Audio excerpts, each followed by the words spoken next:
Welcome back to the channel. Today we're doing a deep dive into history's ultimate tough guys.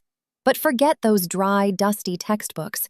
We're looking at the Spartans, Vikings, Romans, and samurai through a lens we all understand: corporate culture. Think about it. If these four were companies today, Sparta would be that hardcore CrossFit gym that's actually a cult. The Vikings would be a high-speed, move fast and break things tech startup that definitely doesn't have an HR department. The Romans? They're the ultimate Fortune 500 corporation. Boring, bureaucratic, but they own literally everything. And the samurai? That's your high-end, boutique, artsy firm where the CEO writes poetry but will fire you, or worse, if you mess up the coffee ceremony. By the end of this 12-minute ride, you'll realize that your 9-to-5 stress is nothing compared to being a trainee in the ancient world. Let's start with the original gym rats of history, the Spartans. If you think your internship was rough, try the agoge. At age 7, while we were learning long division, Spartan kids were sent to military boarding school. They weren't taught math or philosophy. Spartans thought thinking was for nerds in Athens. No, they were taught how to fight, how to starve, and most importantly, how to steal. Here's the funny part. If a Spartan kid got caught stealing food, they weren't punished for the theft. They were punished for getting caught.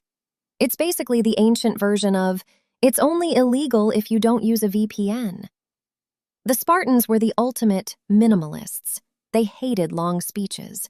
When King Philip of Macedon sent a message saying, "If I invade Laconia, I will turn you out," the Spartans replied with exactly one word: if. That is peak alpha energy right there. Then came the Battle of Thermopylae. 300 Spartans against 150,000 Persians. That's a 1 to 500 ratio. In modern terms, that's like trying to fight off a whole stadium of people with just your bowling team.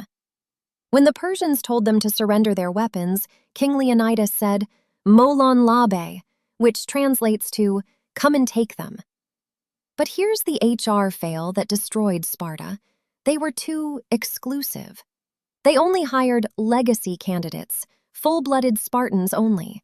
They didn't allow outsiders. Eventually, their workforce just shrank until there was no one left to hold the shields. Lesson learned. If your hiring criteria are too gatekeepy, your company is going to go bust. Next up, the Vikings.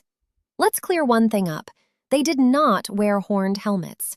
That was a costume choice by 19th century opera designers.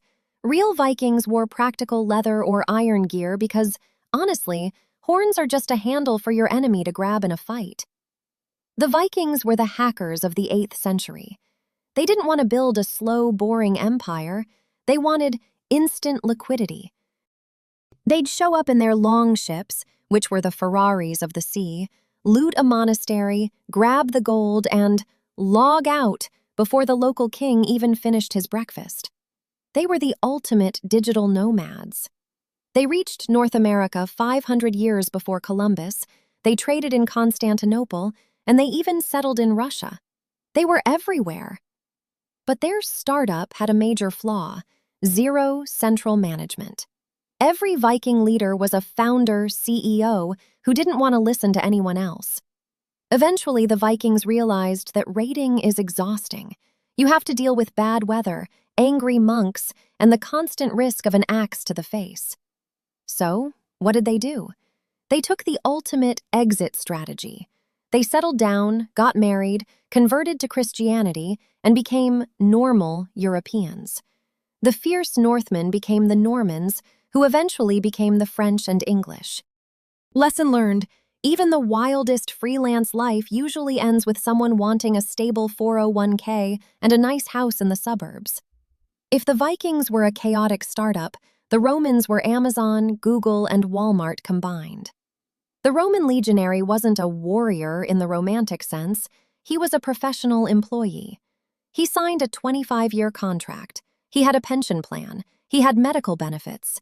But in exchange, his KPIs were insane. A Roman soldier would march 30 kilometers carrying 40 kilograms of gear.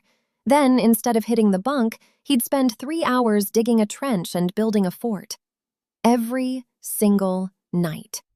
They didn't just fight, they engineered their way to victory.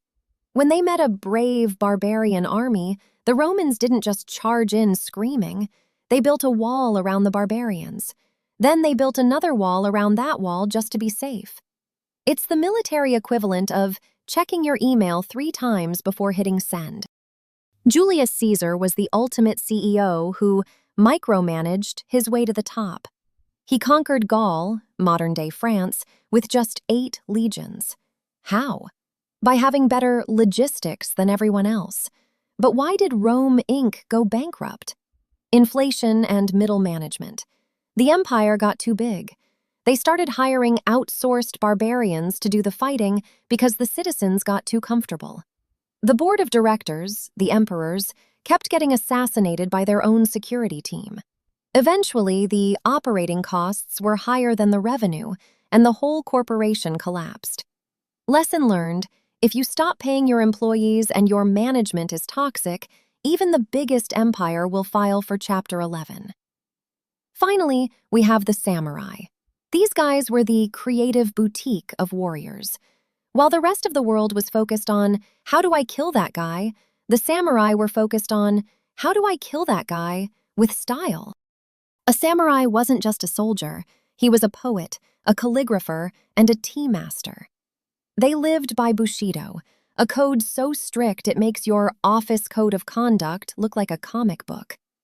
If a samurai messed up his job, he didn't just get a performance improvement plan. He was expected to, well, quit life entirely to save his honor. That is some serious commitment to the brand. Take Miyamoto Musashi, the ultimate gig worker of the samurai world. He fought over 60 duels and never lost. In one famous fight, he showed up late on purpose just to annoy his opponent, then beat him with a wooden sword he carved from a boat oar. Absolute legend. But the samurai ran into the ultimate disruptive technology, the gun. A samurai spent 20 years mastering the sword, only to be taken down by a peasant who learned how to fire a rifle in 20 minutes. It's like being the world's best typewriter repairman in the age of ChatGPT. The Meiji Restoration was the digital transformation that the samurai couldn't survive.